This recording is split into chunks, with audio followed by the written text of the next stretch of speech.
Hello, welcome back to the Transfer Portal CFB presented by NoContextCFB. We've got a very fun video for y'all today where where's talking with Cody Mauch, rising draft prospect, NDSU legend. Y'all asked him some questions. I've also got some questions for him, and Cody's going to answer them. How are you doing today, Cody? I'm doing great. I'm good to see you again. Yeah, for sure. It's been a while since we spoke, but Yeah. you're killing it on the pre-draft circuit right now. It's really fun to see. It's been fun, yeah. All right. So the first question, like, now I'm not gonna say millions, thousands of people wanted to ask about your two front teeth. Tell a story again of how you knocked them out. Yeah, it was I was in seventh grade and we're playing in like a junior high conference championship basketball game.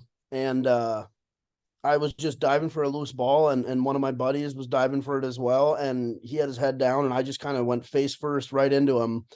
And they didn't come out on the spot, but they were kind of loose in there or whatever, and kind of bleeding all over the place. So I had to go get him yanked out, and kind of went through the process of getting him fixed, retainers, braces, all that. But eventually, I just kind of stopped wearing the retainer and kind of just rocked the no front teeth look, and planning on doing that until football's done too. No, really? Even Yeah. like whole NFL career? That's my plan. Yeah, I figure if I get implants and they get knocked out again, that's kind of a waste of money. So Yeah, might as that's well true. wait. Plus, I kind of like this look. It just kind of fits me. It's tough. Exactly. I also had the two front teeth knocked out way back in childhood before the Yeah. adult teeth grew in. All Right. right. So Eric Lindbergh wants to ask you, what's been the biggest challenge that you've faced so far in your football career?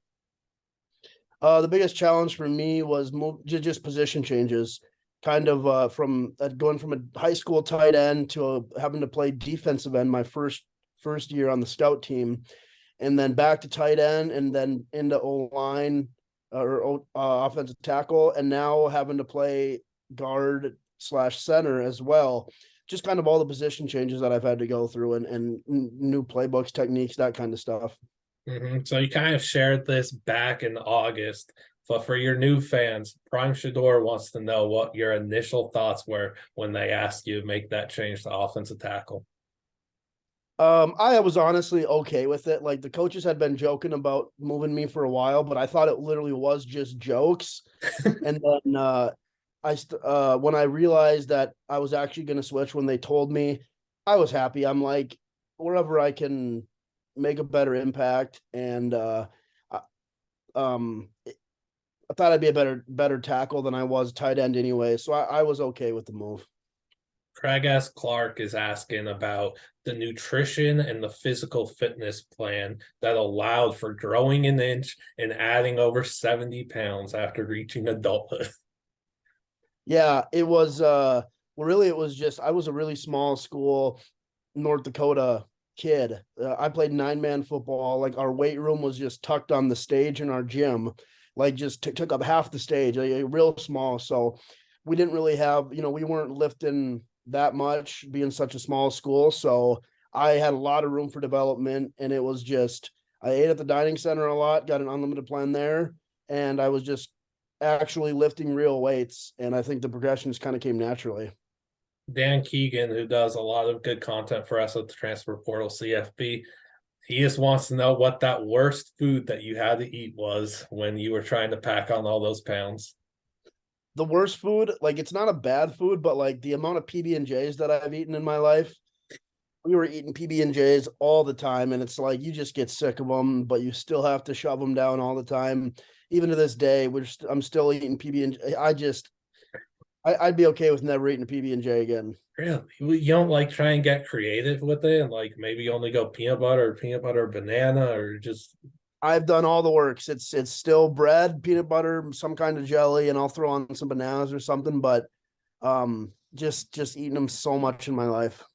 see. Look, I'm a big fan of like peanut butter on toast, but my brother's allergic to peanut butter, so I haven't been able to have it in I don't know how long. So like, man, you're sick of them, but I want them super bad. Now, speaking of my brother, he wants to know the player that you're most looking forward to going up against in the NFL? I don't really know if there's any one player in particular, but I think it'll just be cool to, get up to the line and go against guys who you kind of grew up watching. I think Yeah. that's gonna be a pretty neat. Call it going up against like a guy like um maybe one of the Bosa's now, or like it would have been like a JJ Watt, like something like that. Like you're just always watching him and hearing about him. Like that would have been pretty cool to actually be playing against those guys. Does it hurt does it kind of hurt you knowing that you're not going to get a chance to go up and play against JJ Watt? No, I mean there's plenty of other good talent to go Yeah. against. That would have been cool, but probably also pretty good player, So Yeah. You don't want to no, get embarrassed? well, I don't know about that, but just you're gonna get beat, especially by Yeah. guys like that. Like it's gonna happen. But I'm excited for the talent I'm gonna be able to go against. You'd have been able to throw JJ into the ground anyway, but I guess we don't get to see that. Phi Cowboy, a fellow ginger, wants to know what it feels like to represent the ginger culture. Feels great. There's not a lot of well, just gingers in general, but pro athletes as well. Like got to put on for the Ginger Nation. Yes, sir. Then you got my dad who was asking to build a ginger Mount Rushmore. Oh my. I wish I was better prepared for this one. I should have tipped you on that one. My bad. No, you're good. I'll go with guys like I think Brian Scalabrine is an icon Oh, for for for, sure. for Gingers. Um, Andy Dalton's probably up there too. I think shoot, maybe like Ryan Jensen as well. And maybe let's leave that other spot blank now for all the future Gingers out there. Not for you. You want to take it? Well, I can't put myself on the Mount Rushmore. All right. Maybe Sean White. Yeah, there you go. That's a good one. Yeah. All right. All right. So I assume you watch the Super Bowl, right? Yep. Okay. Okay. Probably a bad question there, but CIO and a bunch of numbers wants to ask you about what you noticed from the Chiefs offensive line and that dominant performance that they have. Um, they were just able to keep Pat Mahomes clean the whole game. Like that's just really impressive, especially against the caliber D line and defense that the Eagles had to be able to keep them clean, all game. I don't even know how many pressures they gave up or anything, but I don't know if they give up a sack. I don't even think No, they did. there was So one that's sack in the entire game.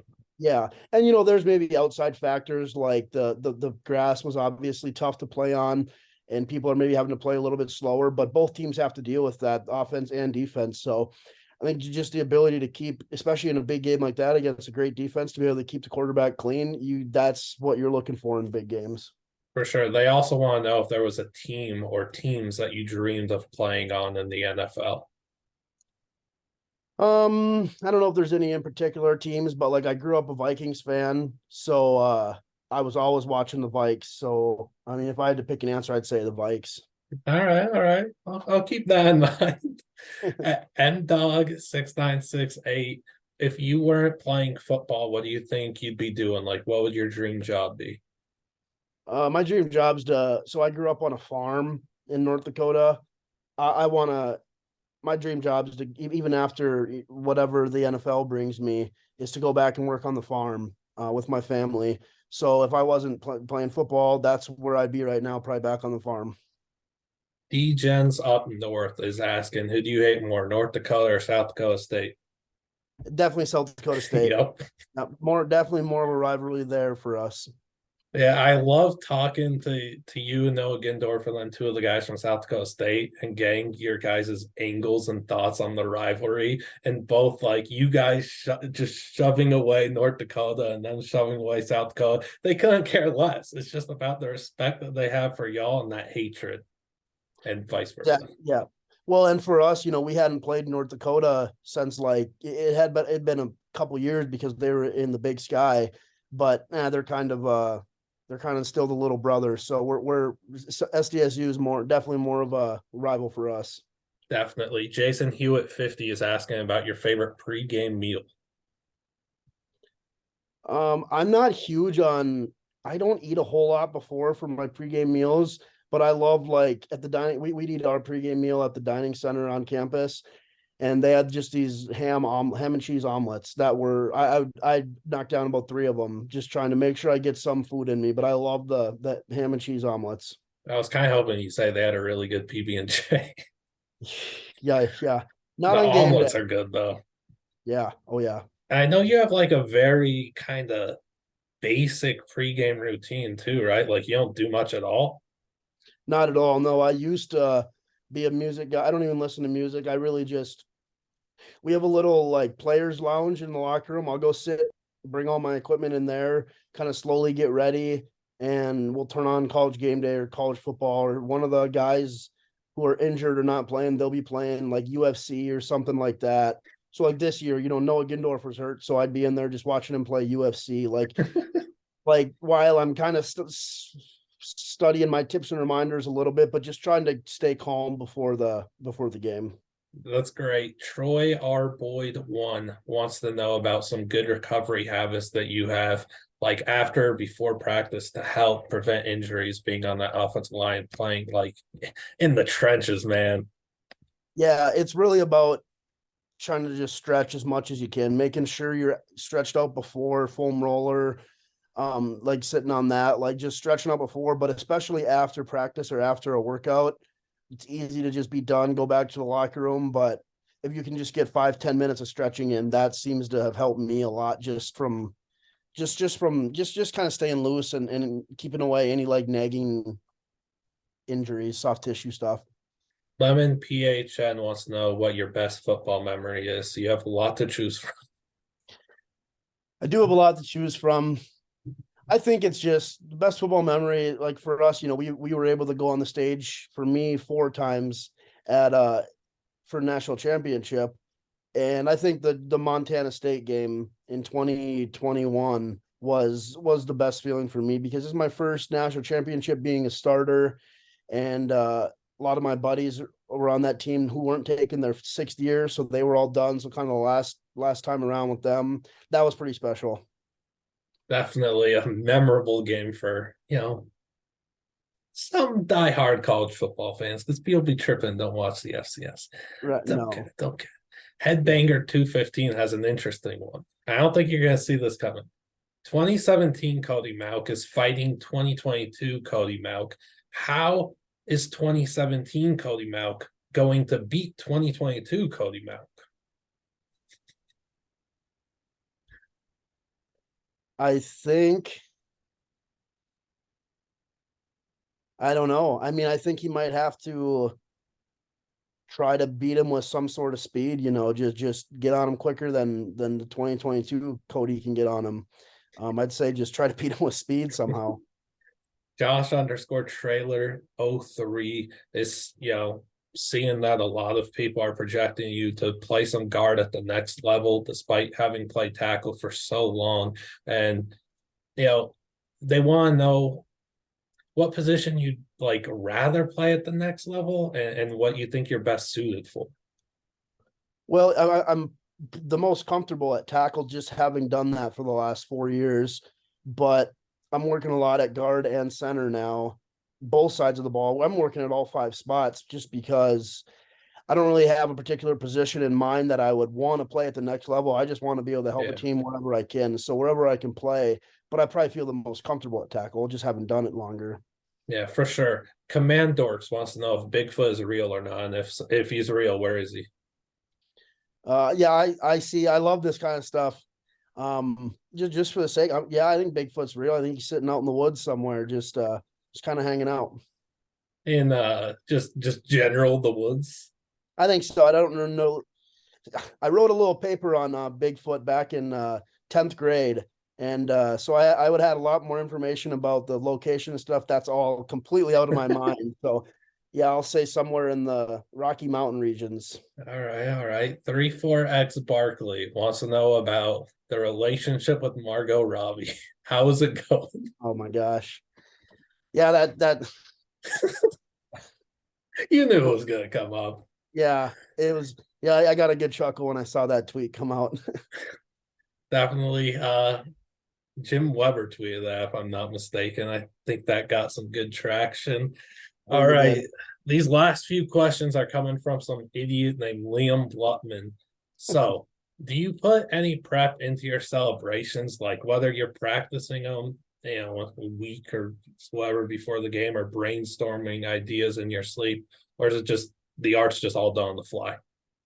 No, they honestly are all done on the fly. I don't want to. I think it's kind of selfish to plan stuff out like that, especially with the way I celebrate and how often it is for first downs. Like, I think it's just you can't be planning stuff like that. It's just kind of taken away from game plan stuff or other stuff you could be doing. So for me, everything I just kind of do, it just kind of comes in the moment, or for the most part. Yeah, I think my favorite one has to be the Yeah, self high five was very good. yeah. That was funny. That I'm was a good one. very glad it got on the broadcast. Got a good Oh yeah, gif out of it, good meme. yep. So how, like, with your pre-draft process, I'm sure that you've met a lot of other prospects on the circuit. Who are some guys that you've kind of quickly become friends with? Yeah, I mean, so I'm out training in Irvine, California with Rep One, and there's 12 of us out here that are training together. So I'm really close with all 12 of those guys, I guess the 11 other guys. And, there were probably 7 of us from those 12 who went to the Senior Bowl. So it was nice to have some familiar faces there. Guys like Ryan Hayes, Luke Musgrave. Luke's my roommate here. Luke Musgrave's my roommate.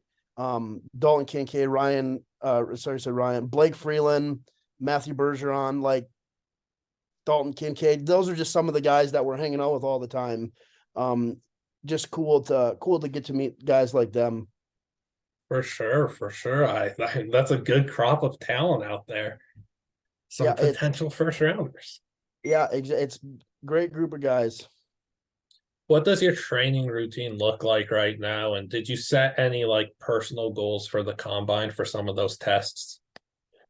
Yeah, right now we're just you doing a lot of like speed training for the 40, as well as like the quick movements like the L cone and 5-10-5, like stuff like that. Training for all the combine drills really. And in the weight room, like jumps and bench, like training for those as well. A lot of stuff in the film room and on the field, just working through combine drills and just technique in general, because you don't want to, even with the combine, you don't want to lose anything with your technique as an O lineman. So spending a lot of time kind of training for that. And I mean, yeah, I have goals kind of set out for myself, trying to like training goals and then goals I'd like to hit at the combine. So I think you have to set goals. Is there like, don't give like gold numbers for all of them, but maybe for the 40 or bench press, what's the number that you're trying to hit? Yeah, I'm just trying to honestly, if I can just beat the times that I set out for in training, like for the 40, like to be able to run a sub 5 would be good. And like the bench, maybe like a low, like 30s or something like that. Be able to sneak into there are some goals I'm setting for myself. Gotcha. So at the combine, teams do like when you're meeting teams, they tend to ask weird questions. Now, you obviously haven't got to the combine yet, but having been at the Senior Bowl, some other pre-draft process stuff, has there been like a time where you've been asked a super weird question so far? I don't know if there has been with teams like the Senior Bowl. We had a lot of interviews, but it was all pretty basic stuff. Get to know you, kind of get to know the background and whatnot. So there wasn't a whole lot of off the wall questions there. I mean, honestly, the probably the one of the more weird questions I've gotten was one I got today about the Ginger Mount Rushmore. Like it's those ones where you don't prepare for stuff like that. They just kind of come and you gotta answer stuff on the fly. So my dad has asked you the weirdest question in the It's a pre-draft good question process. though. It's a great question. Oh man. All right. So many don't know about your alter ego and being an expert truck driver. Can you just speak on that a bit? Well, yeah, like I said a little earlier, like I grew up on a farm, so we were always ever since I was a kid, working on the farm every summer. Even when I was at school, I'd be training in Fargo in the summers, but I would drive down to the farm, which is about 45 minutes south, and I'd work every day there driving truck or in the tractor, doing whatever we had to do. So I've been driving truck since I got a license, and hauling corn to the plants and whatnot. So that's fun. I love that kind of stuff. I love just being able to help the farm out, being around as much as I can. I like driving truck. It's fun. Just kind of, it's a good, important job, and it's fun to just, kick back, listen to some music and shift some gears. That was the big brother of 6 siblings, right? 6 younger siblings. 6 younger ones. Yep. And an Yeah. older one. How do you look to influence your younger siblings and lead them in the right direction as they look up to you as such a role model? Yeah, I think it's just doing things the right way. Like, they can see, even if they're younger, but they can see when you're kind of going through tough times or adversity, and I think they can see how you kind of handle stuff like that, or stuff's not going right in the field. My little brother, I have a brother who's 11, and he knows more about football than most people who are 25 do.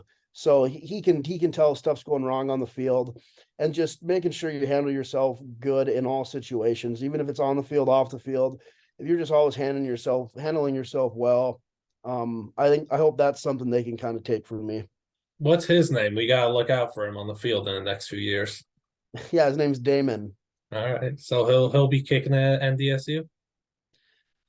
He's got about 7 years until that. Hopefully, he can kind of follow in them footsteps at NDSU. You gotta be a good recruiter, man. I know. Got to get on him now. Well, if he's got like Alabama gunning for him. Well, that good school. So do you have a plan for where you're going to be watching the draft? Are you hoping it's in person in Kansas City, or would you rather like stay at home with family and friends? Yeah, I'm still a little undecided on that, because it'd be awesome to share that with my family, but it would also, I think the opportunity to be in Kansas City would be cool as well. I'm still a little bit undecided on that. Haven't really put a whole lot of thought into that yet. Have you, okay, so you probably haven't for this, but have you like thought about that phone call when you're finally drafted? Are you expecting any tears of joy? Explain what that moment's going to feel like all your hard work is paying off and a dream is coming true all in one phone call. Yeah, I think it is going to be a big influx of emotions, because, like you said, been working at, and whether or not, when you're a kid, like, you're kind of always been training for that moment, whether or not you knew it at the time, but just for the past, since I was probably 9 or 10 years old, whenever you first start playing football, everything's been towards that moment. So I think it's going to be a pretty emotional moment, and yeah, it's going to be an honor. It's going to be great. First thing that you're buying for your family after you get drafted. I don't know if I'm not too sure yet what I'm going to buy. I haven't really put a lot of thought into that either. I don't know if there's really anything in particular I'll be looking for. Interesting. All right. You got any questions for me or any questions for people out there on the Twitter sphere? No, not really. I mean, I appreciate all the questions everyone had, and you had as well. That was that was a cool little Q&A. Yeah, hope again, please, if you're watching this, please go follow Cody on Twitter. His ad's been on the screen the whole time. Cody Tutt. Please follow him. You've been able to build up a really strong fan base so far, and can't wait to see it just grow and grow and grow over the course of these next few years. Yeah, thanks a lot. No, it's been good to get to know you a little bit, Liam, and yeah, this was a great opportunity. For sure. Well, please make sure to like and subscribe, and thank you so much to Cody. We'll see you thriving in the NFL soon enough.